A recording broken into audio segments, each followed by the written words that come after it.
Shalom, I'm back. I'm back. I just want to do one last thing. A good thing. This is a very good learning tool to use. You know, the word of Yah commands us to make tzitzits on the borders of our garments. Now, I'm going to give credit to Ithare, of the lady who does Manakathi. She went through the scriptures to look at what the word meant for the cord of blue, which actually is like the color of purple, of like royal purple, like royalty, violet. But I also believe that Yah gave us flexibility that you could use blue or you could use purple because blue represents his throne, where his kingdom's at, and purple represents who he calls us to be, a royal priesthood, a holy nation of royalty. So this is why we're commanded to put these borders on the edge of our garments. You're supposed to actually put it, I think, here and here. I haven't finished mine's here yet, but I have finished mine's on my skirt. Now this I actually made from some linen fabric. You can use cotton. It's fun to do. It's not really time consuming, but I usually stitch by hand, but I'll show you. Okay, so this is the actual top, and the bottom. Let me see, I can stand on this so you can see. You saw the bottom? Okay. You see that right there? Okay. All right. Those are my fringes. Those are my fringes. Those are my tzitzits. And I made them myself. Now, one thing that Ithare mentioned, she mentioned that the intention of the tzitzit is to help you learn the commandments of Yahowah. It's supposed to teach you to remember his commandments and that you're supposed to do it as you're making the fringes. Okay, so I'll show you one. Some of them are a little bit dirty because I've been outside with them. So you take two strings here and you tie knots on them. Okay. Okay. And you see the cord of purple right there. It actually prevents the fringes from unraveling. I didn't really do like any type of other stitching. As you can see here, I use purple. This is purple violet royal cotton ribbon. Just to keep it plant-based, animal-based, animal-based.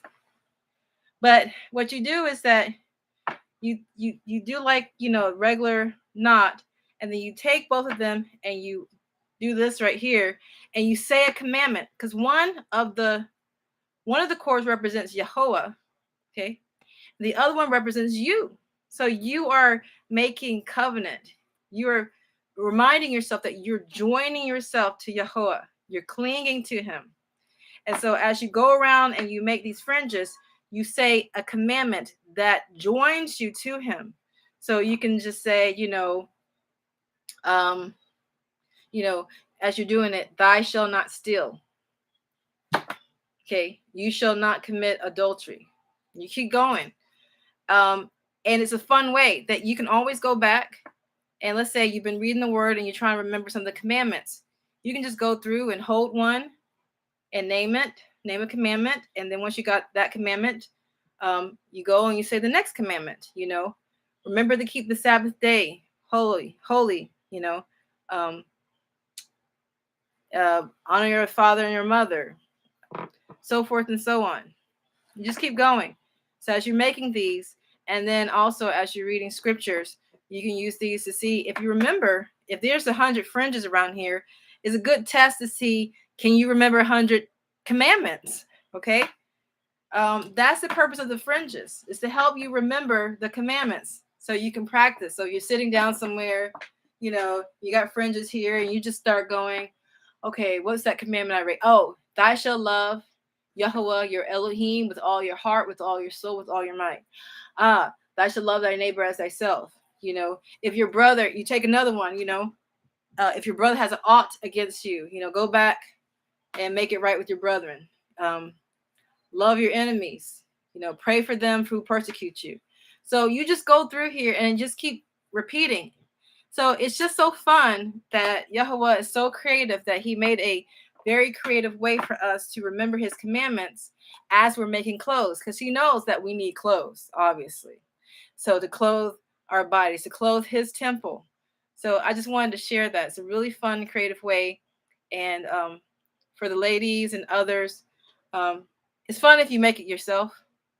I made this blouse and I made this skirt. Um, so just try it out and see how you like it. Okay. All right. Just thought something that would be something encouraging to do. You can even do that with your children. If you can make a scarf with fringes and have your children do that and recite a commandment, you can do it that way. So when you have your scarf that you made, you went through the commandments as you were making it. So, and that blue or that royal cord that you use around it will secure the fabric from unraveling, and it lets you know that you are to represent his royalty. Okay, he's the King of Kings and Lord of Lords. You're representing him. So I just wanted to share that with you, and I hope you have a blessed day. Shalom.